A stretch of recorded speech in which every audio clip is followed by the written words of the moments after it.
Hi! Hello! Welcome back to my channel అండి. ఈరోజు వచ్చేసి మామిడికాయ రసం.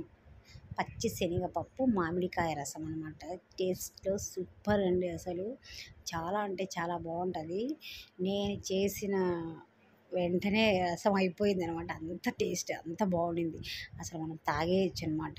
గ్లాస్‌లో వేసేసుకొని అంత టేస్ట్‌గా ఉంటుంది. మా పిల్లలైతే సూపర్ అనేసి బాగా రసం అన్నం చాలా కడుపునిండా తినేశారు. చాలా అంటే చాలా బావుంటుంది. ఫస్ట్ మామిడికాయ తీసేసుకొని, ఆ మామిడికాయ తొక్క లేకుండా అంటే మామిడికాయ అలాగా కూడా ఉడకబెట్టేసుకోవచ్చు. మళ్ళీ ఉడకబెట్టిన తర్వాత ఆ తొక్క తీయడం ఎంత పెద్ద ప్రాసెస్ లేకుండా చాలా సింపుల్‌గా అనమాట. త్వరగా ముందుగానే తొక్క తీసేసేసుకుంటే అలా మామిడికాయ అలాగే ఉడకబెట్టేసుకోవచ్చు. పచ్చిశనగపప్పు అనమాట. 2 టేబుల్ స్పూన్ పచ్చిశనగపప్పు ముందే ఒక హాఫ్ అన్ అవర్ నానబెట్టేసుకోవాలి. అది బాగా కడిగేసిన తర్వాత పచ్చిశనగపప్పు వేసేసుకోవాలనమాట. మామిడికాయ ఒక్కటి వచ్చేసి ఒక టమోటా 2 భాగాలు చేసేసి ఒక టమోటా పండు, కొద్దిగా జీలకర్ర, కొద్దిగా కరివేపాకు, టమోటా పండు నిండేంత వరకు అనమాట వాటర్ పోసేసుకోవాలి. పోసుకున్నాక ఇంగ విజిల్ పెట్టేసుకోవడమే అనమాట. విజిల్ అనేది 4 విజిల్లు వస్తే బాగా చక్కగా ఉడికిపోతాయండి. అసలు మనం ఇంకా వెనపనవసరం లేదు. అలా ఉడికిపోతాయి. కానీ ఎక్కడన్నా తొక్కలు అలా ఉంది అనుకుంటే మనము మిక్సీ వేసేసుకోవచ్చు. నేనైతే ఇప్పుడు రసానికి కావాలనేసి ఒక 10 మిరియాలు, కొద్దిగా జీలకర్ర, 4, 5 రెబ్బలు వెల్లుల్లి, కొద్దిగా కరివేపాకు అన్నీ వేసుకొని పేస్ట్‌లాగా కాకుండా థిక్ పేస్ట్‌లాగా కాకుండా కొద్దిగా పలుకు అలా మిక్సీ పట్టుకోవాలన్నమాట. పట్టేసుకొని పక్కన పెట్టుకున్నాక చూడండి ఇప్పుడు 4 విజిల్స్ తర్వాత నేను కుక్కర్ ఓపెన్ చేసి చూస్తున్నాను. పర్ఫెక్ట్ ఉడికిందనమాట. అసలు వాటర్ మనం వేసిన వాటర్ కూడా చాలా తక్కువైపోయాయి. బాగా చక్కగా మామిడికాయ ఉడికిపోయింది అసలు.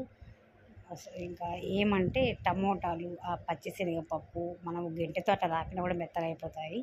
నేనైతే మిక్సీకి వేసేస్తున్నా. అవి కూడా కరివేపాకు అవి కూడా ఎందుకు తొక్కలు తొక్కలు తీసేసిన తర్వాత ఆ కరివేపాకు, పచ్చిశనగపప్పు మిక్సీకి వేసుకుంటే పేస్ట్ మనకు రసంలో మనకి పచ్చిశనగపప్పు ఉంది అనే ఫీలింగ్ లేకుండా మొత్తం పేస్ట్ లాగా మనం అన్నంలో కలుపుకునేటప్పుడు బాగా చక్కగా కలిపేసుకోవచ్చు కదా! సో, అందుకోసం అనేసి నేను పేస్ట్ లాగా వేసేసుకున్నా.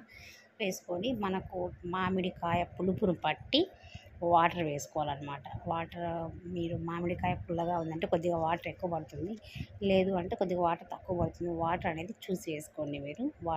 తర్వాత ఫస్ట్ వచ్చేసి ఇందులో టేస్ట్ వచ్చేసి మామిడికాయ ముట్టె అనమాట, టెంక. ఆ టెంక వేస్ట్ చేయొద్దండి. బాగా దానికి ఉండే గుజ్జు మొత్తం తీసేయండి. మొత్తం తీసేసిన తర్వాత ఇప్పుడు అందులో వచ్చేసి సాల్ట్, మామిడికాయ పులుపుని బట్టి కొద్దిగా పుల్లగా ఉంటుంది, కొద్దిగా సాల్ట్ పడుతుంది. సాల్ట్ అయితే చూసి వేసుకోండి.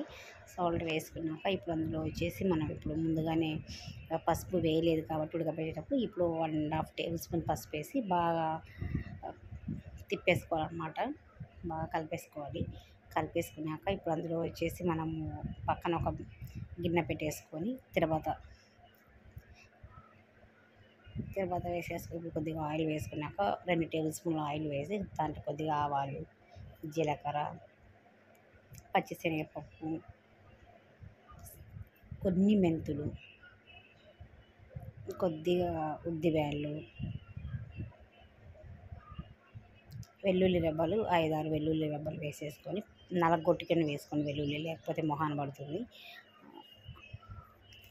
కొద్దిగా ఉల్లిపాయ, కొద్దిగా వచ్చేసి మిరపకాయలు 2, కొద్దిగా కరివేపాకు ఇవన్నీ వేసుకొని బాగా వేపుకోండి.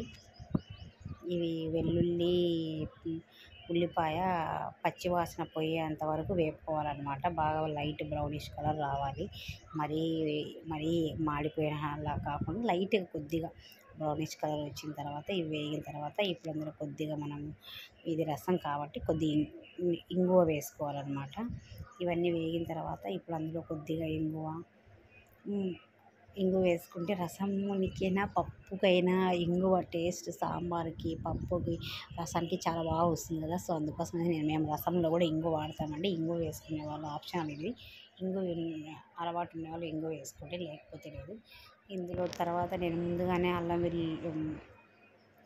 ఇవి మిరియాలు, జీలకర్ర పొడి చేసి పెట్టాను కదా! అది కూడా నేను తిరువాతలో వేసి వేపేసాను.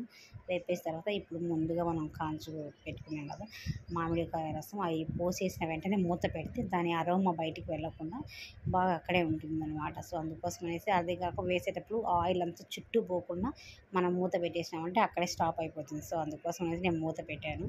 దాని అరోమా కూడా చుట్టూ వెళ్ళకుండా మనం తినేటప్పుడు మనకి మంచి స్మెల్ వస్తే ఇంకా తినాలనిపిస్తుంది కదా! సో, అందుకోసం అనేసి అలా మూత పెట్టేసుకోవాలన్నమాట. ఇలా పెట్టేసుకున్న తర్వాత ఫైనల్గా ఒక 5 మినిట్స్, 5 or 4 or 5 కానీ, లేక 5 or 6 మినిట్స్ కొద్దిసేపు అలా ఉడకబెట్టేసుకుంటే గిన ఫైనల్గా కొత్తిమీర వేసుకుంటే మామిడికాయ పచ్చి శనగపప్పు రసం రెడీ అయిపోయినట్టు అండి.